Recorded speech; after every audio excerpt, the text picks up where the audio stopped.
Alright, gunfighters, let's talk about the top 223s in 2024. Catchy title, yeah? But more specific, more descriptive would be top fighting, defensive, combat style rifles, chambered in 223 or 5.56 that are on the market in 2024. But it sounds way cooler to say top 223s in 2024. So, with that, if you're listening to this, you may know my background. First and foremost, I'm a Christian. That's first in everything that I do, and this podcast is no different. If you don't like it, deal with it or go listen to something else. Real brief bio. U.S. Marine Corps combat veteran. After my combat tours, I was an urban warfare instructor for the Marine Corps. Also served in another branch of the armed services. Also a private contractor for the federal government. Work in the private sector side of things. Also law enforcement, LAPD. Work specialized in regular patrol assignments. State rifle and pistol champion. Been a lifelong hunter and professional hunter and guide. That's probably enough. I'm sure I'm leaving some stuff out. Blessed be the Lord, my rock, who trains my hands for war, my fingers for battle. Let's kick it off. The top 223s in 2024. Numero uno, still not dethroned. If you're asking me, and I often get asked, what AR do I get? If there's no other caveats, if you want like an AR for the peanut butter and chocolate hitting the fan, for the zombie chipmunk apocalypse, whatever, like you want an AR that will last, that will be a great thing to have, that is made well. It's a Colt. It's a Colt 6920, the same that it's been for decades. There has been nothing to dethrone it. There are other rifles I think that are better than a go-to AR for certain situations, which we'll get into. But if you're asking me what AR do I get, and a lot of people get mad because they want me to say some super special whiz-bang Daniel Defense Mark 1 million. Go get you a Colt 6920, and if that's the only AR you ever have, it's a good all-around AR. The 6920 is basically an M4 without the full auto or without the 3-round burst. You're getting that chrome-lined chamber and bore. You're getting the really good manufacturing tolerances and the really good know-how, because Colt has been building ARs for our military for decades and decades, since Jump. Or at least since like mass production, maybe not the prototypes. Those were obviously made by Armalite because it's the Armalite rifle, Model 15. But you get what I'm saying. Ever since it's been mass adopted by our military, Colt's been cranking them out. If you want really good quality control, really good components, a lot of those things that some of the more budget ARs cut corners on, like a staked gas tube, or not particle inspecting their parts to see if there's any flaws or things like that. You don't have to worry about that. Get the Colt 6920, and it's not a budget rifle, but it's not crazy spendy depending on the model. There are several different models that wear the name 6920, and you may find one that's close that is basically an M4 but is not called a 6920. That's just an easy, it's been around a long time. Get a Colt, their civilian version of an M4, right? If you just want a go-to AR and be done with it, that will do all the things that you want a basic M4 to do with good quality, get a Colt 6920. Plus, it's Colt, American made. My second pick, because Colt's they don't do a great job at marketing and getting their stuff into a lot of stores, and I think that is because they have so many government contracts. Maybe they're not super concerned about, I guess they figure somebody really wants a Colt, they'll get one, but they're not going to worry about putting them in every single store. In fact, not just every gun store that carries guns is going to have Colt stuff. So one that I think is almost as good, and that is the Smith & Wesson M&P. Smith & Wesson M&P, they make a basic model. If you're the kind of person that just wants a very basic AR, or you're getting it for somebody that just wants their first AR and you don't know if they're even going to like it and they just want an AR, get the basic one. They make a slightly upgraded one, and I think if you were to go out, and a lot of that stuff is not just bogus widgets they put on there, it's actually decent upgrades, and I think if you were going to upgrade it yourself, likely you'd be dumping that amount of coin in there anyway, unless you have something specific you want to build, in which case you're probably not going to me for a number one recommendation. That upgraded version of the Smith & Wesson M&P is a really, really good option. Some companies will throw all kinds of crazy stuff on there that you probably don't want or don't need and charge you a bunch more money. And I don't think that is what is going on here. I don't think that they're charging you a bunch of extra money for random stuff. I think the upgrades they do make sense and they're good. So, again, if you want a custom-built thing, then get the custom-built thing and build it yourself or piece it and part it out. But that's not really what I'm recommending here. If you want a good option, if you want the basic model, the basic Smith & Wesson M&P, and there's a bunch of little sub-variants, and they make a much nicer upgraded model if you want just an out-of-the-box upgraded gun. I'm going to throw in a sleeper here. I recently got a SIG Tread. I am super, super happy with the SIG Tread. I actually got it because it was a crazy good deal at a gun shop. One of the gun stores around here that carries used guns, and the price on it was really good. And I thought, well, for that price, and it had a bunch of extra stuff on it that was good stuff. And I thought, for that price, I can cannibalize it, tear it apart, and I'll get my money's worth out of the parts. But I thought I bought it, and that was what I was thinking. I was like, well, before I tear this thing to shreds, let me go shoot this thing. And I am glad I did not take a wrench to that thing and tear it apart, because it shoots amazing. Sample size of 1, but that SIG Tread, I'll tell you how good it shoots. I don't even want to replace the handguard, because there's so many fine-tuned things that play into the symphony of accuracy that I don't want to even tamper with it. Handguard's a little bit bigger, a little bit longer than I would like. There's not everything on it is perfect, but it's a really good AR. And mine is crazy accurate. Like, if it were a precision bolt gun, I would be happy with it. The first group I shot with it, they were all in one hole. That's the kind of accuracy I'm talking about. And that was me shooting off like a rubber rest just to see how it would shoot. Not like out of a vise, out of a nice bench rest. It was me maybe laying on a tailgate or some kind of gate over a road or some kind of, I don't even remember, but some less than optimal rest. And it put them all in the same hole. And it's really accurate. And so I would recommend that one if you want, and sample size of 1, but it seems to be a very good accurate AR. It's free floated, the SIG Tread. It's got a stainless steel barrel, which I see as a plus and a minus.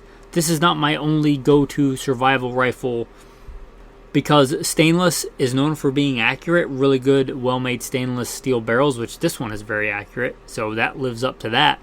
But with a high-pressure round, small bore, high powder round like a 223. It's not a 220 Swift or anything, but it still has they can have a fairly short barrel life, several times less than a chrome-lined, chrome-plated barrel, which is why my number one recommendation was and still is a Colt 6920. A good stainless steel barrel can go, 7,000 rounds, maybe 10. But I've been to my last rifle training class was over 2,000 rounds in a week. So, if you're not going to shoot that much, don't worry about it. But if you're going to shoot a lot, you could roll out a barrel in a couple of training classes. So, would I recommend it for a one go-to end of the world? No, because if that's your one go-to gun for the end of the world, you should probably train a lot with it. So, probably want a little bit more barrel life than a stainless steel barrel out of an AR. Stainless is good for many other things and many other gun types, and I love stainless. I would rather go with either QPQ nitrided or kind of the gold standard is chrome-lined bore, chrome-lined barrel, chrome-lined chamber, which has other advantages as well. So, but the SIG Tread, especially for the money, great choice. Now, what if you don't want a gun that goes to the bathroom where it eats? What if you like the ergos of the M4? Like the look of it, but you don't like the smell of it. You don't like the way that it shoots that hot, dirty gas into the bolt carrier group. I'd say, hey, I hear you. You want a piston AR. Well, there are a couple of really good ones. Where do you draw the line of what's an AR and what isn't an AR? So let's call these piston 223s that are quasi AR-ish. They handle like an AR. They drive like an AR, even if they don't share all the parts compatibility, because many of them will have varying degrees of what they share as far as compatibility with an M4 and M16, AR-15. The number one recommendation if you're going like, I want a one and done, like the Colt 6920, piston 223 option, 5.56 option, it's a Scar Light. It gets overshadowed by its big brother, the Scar 17, which I greatly love. And the big brother is my second in line for a grab-and-go to apocalypse long gun. It's a phenomenal choice. But that doesn't mean that its little brother, the Scar 16, which takes AR mags and shares a lot of the ergos of an AR, is not a phenomenal gun. So if I'm recommending one, I mean, it's made to really high quality, really demanding. I'm going to recommend the Scar 16. It's a good gun. If you want a one and done, like get it, and the one gun that'll probably last you for generations, get the Scar 16. One that is a close second, that is a really good one, that is kind of a sleeper. Almost nobody knows about it, but the Beretta ARX 100. It's a military service gun. It is, by all accounts and reputation, known for being rugged and reliable and a fantastic operating system. So if you don't like let's say the foibles of a AR-15 and the direct impingement, which is not actually direct impingement, I know, but that's what everybody calls it. If you don't want that system and you want a piston system, and the Scar 16 rather is not what you're looking for, you might look at that Beretta ARX 100. It is, by all accounts, a phenomenal gun. And it's the Italian service rifle, so it's not like it's just some random thing. It's proven, and it's been that for a while, and they haven't spewed it out. And it doesn't seem to be like one of those service rifle adoptions where they get it and it has a bunch of problems and they spew it out of their mouth and adopt something else. It seems to be a good rifle. That Beretta ARX 100. And it also, I should point out, takes the Stanag mags. It takes the AR-15 magazines. Alright, SIG.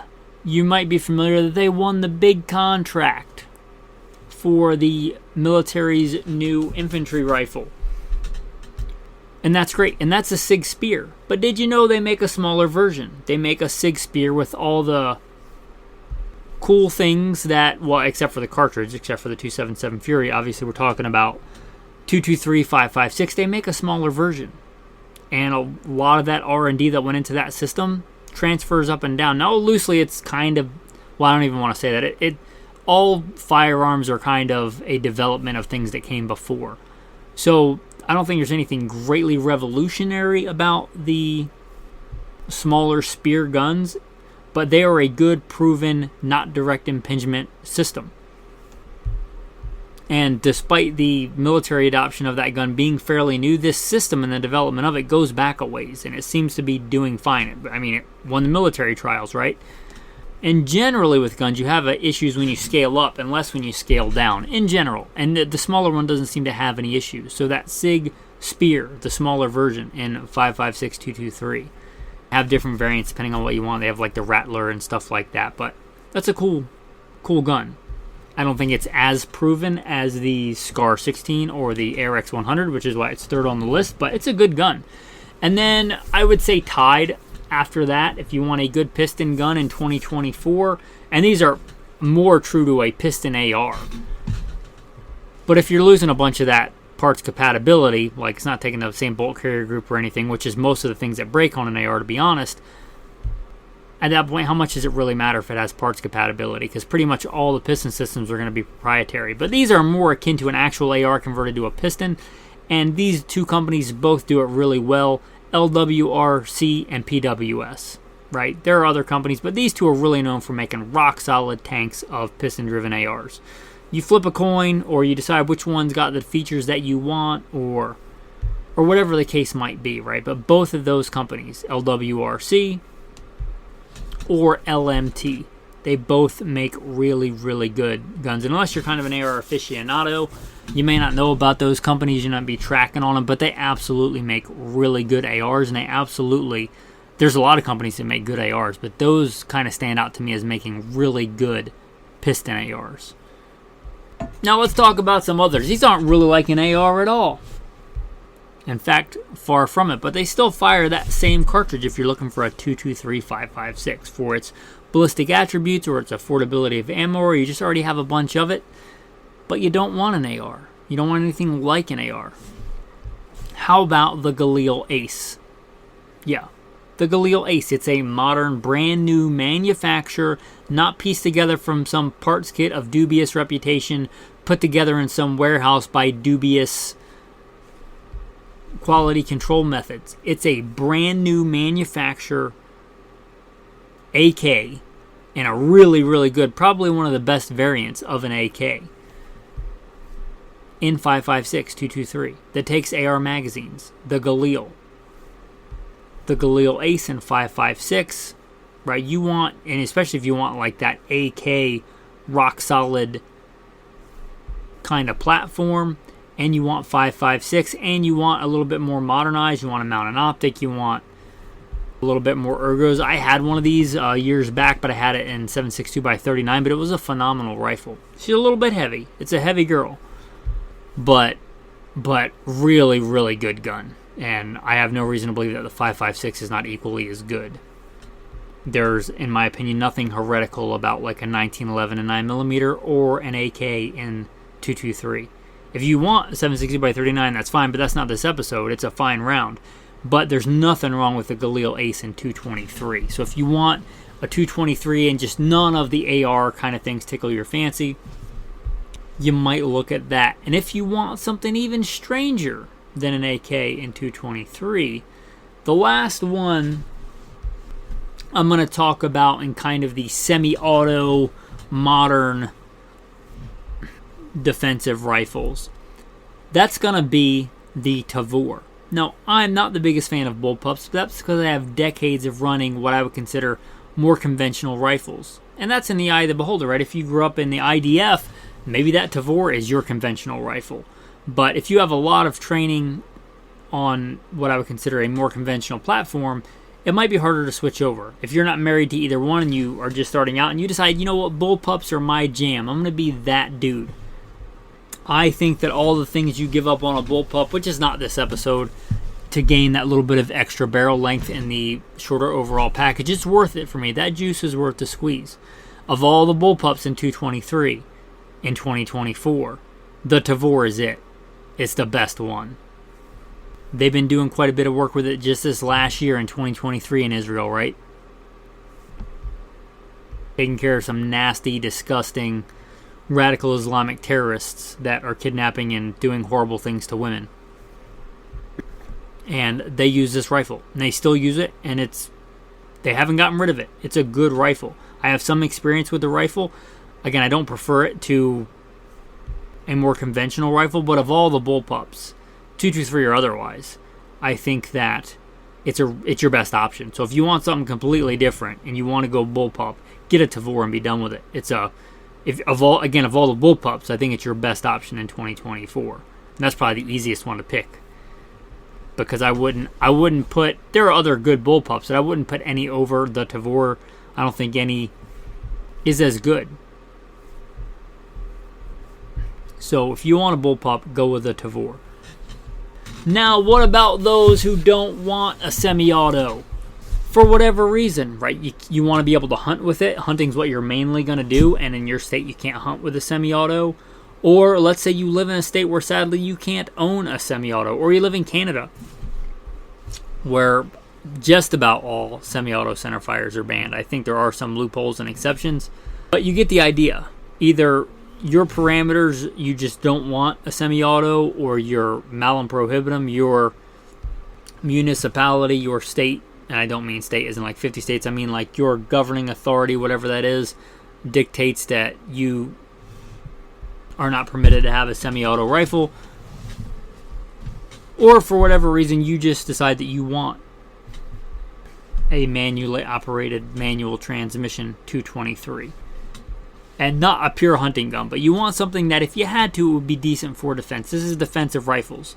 And if you're relegated to a manual operated one, or that's just what you want because of conditions or whatever, I still want it to be able to be a decent defensive rifle. Now, obviously, you could use a single shot, break open, 223 for home defense if that's all you had. But you get the idea of the options available for a manually operated manual transmission 223 to at least be a decent crossover. What are your options? What would I pick? I'm going to pick a couple. Alright, so when I went to choose a scout rifle, because I've for years been flirting with the idea of a scout rifle, I do scout type stuff. It's a very romantic idea, and when it came time to build back better, of all the scout rifles on the market, I chose a Ruger Gunsight scout rifle. It's stainless, it's a controlled round feed. Both of those for me are big. Now they make a mini scout. You can get a mini scout in 223. Well, I should say if you can get one, I figured I should check. And Ruger still has it listed, as far as I looked it up and said available, now available. That was from 2014, and I don't see it listed under their current models. But I don't see anything saying it was discontinued either. I see a bunch of stuff in 350 Legend, like whatever. But anyway, if it is still available, the Ruger Mini Scout will be my choice, if you can find one. Now, that is not going to take AR magazines, but the next one is far cheaper and does. It's a push feed, which you may or may not care about, but it is the Mossberg MVP. It's a pretty affordable rifle. Don't like giving out prices with inflation the way that it is. Maybe it's gone up from the time I record it to the time I release it. But it's a very affordable option. It takes AR magazines. It comes with iron sights, which for a fighting rifle, for me, that's a very important thing. I should mention that the Ruger Scout also has very good iron sights. But the Mossberg MVP, I've known two people, one personally and a patron that has one, and they both seem to be happy with them. That Mossberg MVP. So if you want a manually operated gun in 223, and you want it for a good value, that Mossberg MVP really would be hard to beat for the money. No other gun in that price point that has the things that I would consider for a crossover gun. Like, there are many bolt-action 223s, but they don't have iron sights, which for me right there, I'm done. Unless you want to go through all the trouble to find something and have it gunsmithed out and do the stuff to get iron sights and whatever optic you want on there. I'm not against optics, but I still want iron sights. And I should mention, it wasn't on the list, but if you can't get that Ruger, or even if you may decide you like the Steyr Scout better, I thought for years between the two. Both have advantages. For me, the controlled round feed of the Ruger outweighed any of the other advantages, but if you don't care about that, the Steyr Scout rifle, they make the Mini Scout, or what the people in the know, the cool scout rifle guys, they call the Cub Scout. The Steyr makes one as well. So I should throw that out there, and that would be a fine crossover manual transmission 223 rifle. A lot of really cool attributes, but they might be hard to find. I don't know that I've ever actually seen one in person. You got enough money and connections, you can get one. They're not crazy rare, but like talking about Colt, they're probably harder to find on a gun store shelf than a Colt 6920. But a really cool rifle. If you like kind of the scout concept, but you have no need for a 308. You want to get one in 223. You like the scout concept, but you want it in that 5.56 caliber, you might check out the Steyr. And since this is America, why don't we go out with a lever action, right? If you want the manually operated, you can't have a semi-auto, or you just don't want a semi-auto, and you don't even want a bolt action, there is an option, and it's a really good one. It still lists it, Browning, the BLR. Unlike a lot of lever actions, that can't take pointed Spitzer modern bullets, this one takes a more traditional box magazine from the bottom, like most 223s have. So they make the Browning BLR in 223, and of all the lever action rifles, it's a beauty. It is just, Browning makes really beautiful lever action rifles. If you want like that tradition of a lever action, you just love lever actions, and you want one in 223. It has iron sights. Thank you, Browning, for not giving up and just making some abomination without iron sights. But they make the Browning lightweight in 223. So if you want a good lever action option. And the Browning BLR has been around and proven. It's not some Johnny-come-lately on the pointed bullet lever action market. She's been around a while and very good, dependable option. So there you go. Some really good options for 223s in 2024. I really hope you enjoyed this content. Love to get your feedback. You can contact me at goodshepherdtraining.com. If you just want to contact me via the podcast, if you listen on Spotify's got a pretty cool thing on there. It's supposed to be for me to ask you a question, but if you just want to leave some feedback on there or leave a review, or I guess you could leave a review on that or Apple or some other podcast platforms. If you want to just leave a review or leave a comment so everybody can see it, you can interact that way. And if you really want to get in with the cool kids, not miss out on all the extra content, if you're cool enough, consider becoming a patron. Patrons get a lot of insider-only content. I think I've recorded 2 or 3 Patreon-only episodes that you guys just aren't going to hear because, again, you're not cool enough. I think I've recorded 2 or 3 just this week, and it's Tuesday.